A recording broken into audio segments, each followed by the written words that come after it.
Now let's get some insight into how police investigate these cyber threats. Troy Riggs is the former public safety director here in Indianapolis. He'll become the police chief in our city when Mayor Joe Hogsett takes office. Troy, thanks for joining us today. Thanks for having me. So how do police determine what, in fact, is a credible threat? Well, it's very difficult because you're talking about social media, and if it's anonymous, it's very difficult to really pinpoint the author of that tip, but there are ways to do that, and that's why you hear the FBI involved and some other federal authorities. They have some different technology that can help in this.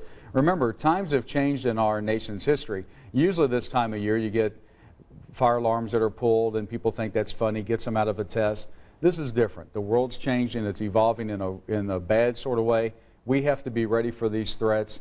Not only as school systems, but also police departments as well. You know, students and parents who see these threats posted on social media, they are nervous about it, they're apprehensive.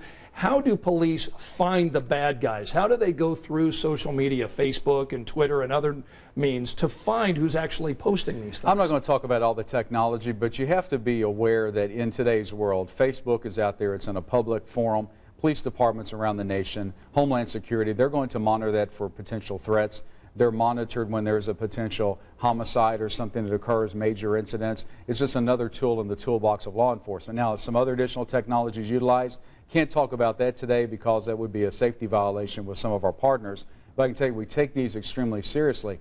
What we have to find out now are these individual threats that are just focused on these school districts, or is there someone else involved nationally or internationally? That is a real and present threat to all of us. That's why it's taken so seriously, and I commend the chief and superintendent and all those on the federal level that's helping with this investigation. At least give me an idea in terms of how quickly you think police are able to find this person that posted this on Facebook. I mean, are we talking a few hours, a few days? How quickly do you think you can find the bad guys? It depends. It varies from time to time. Most of the time they're not very sophisticated. It doesn't take long. But if you see that you're dealing with a sophisticated foe, then you start worrying about something maybe national or international, and that certainly is going to take the resources of our federal partners to handle that. All right, Troy Riggs, incoming police chief here in Indianapolis, giving us some insight in terms of how authorities investigate these cyber crimes. Troy, great to have you here. Thank you.